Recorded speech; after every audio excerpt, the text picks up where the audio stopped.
Alright guys, today we're going to be talking about solving equations with square roots. So you're going to solve this just like you would any other equation, right? When you're trying to solve an equation, you want to isolate the variable. In this case, it's x, okay? So in order to solve this, we want to move our terms over to one side and isolate that x. So I'm going to go ahead and move this guy over. So we're going to subtract, right, 2 square roots of 3 on both sides, right?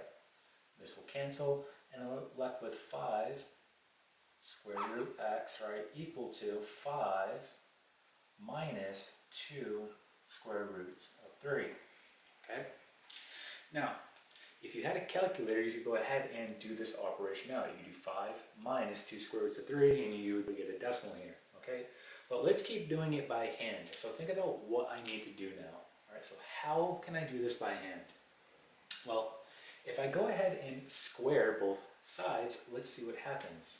So if I do 5 square root of x, and I'm going to square this whole thing, and now I'm going to have 5 minus 2 square roots of 3, right? And we're squaring this whole thing, okay?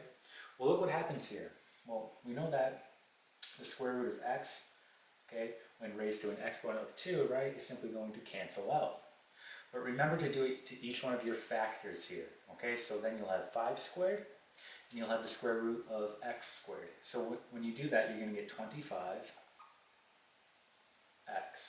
okay? Now, be careful on this side, okay? Because look at what you're going to be doing. We have 2 terms here, meaning we have to do FOIL, all right? So we have to set up a FOIL here. So we're going to go ahead and do that off to the side. We're going to have 5 minus 2 square roots of 3 times 5 minus 2 square roots of 3. Okay? So let's go ahead and do this. We're going to do first, we get 5 times 5, we get 25. Outside, 5 times a negative 2 square roots of 3, we're going to get negative 10 square roots of 3. Same thing here, we're going to get negative 10 square roots of 3, because we just did the inside. Outside, right, well, that's going to be positive negative 2 square roots of 3 times negative 2 square roots of 3. Well, we know that this is going to be 4, and then square root of 3 times square root of 3 is going to be 3, so you get 12 here. 4 times 3 is 12. Okay? So now that you're at that point, you want to go ahead and combine your like terms. So we can go ahead and combine these guys. Let's go ahead and combine these. So when you do this, you're going to get the following. You're going to get 37, okay, minus 20 square root of 3, okay? So let's go back to this point. Now we know what this is. So we have 37 minus 20 square root of 3. So our last step, we just want to divide by 25. So divide by 25.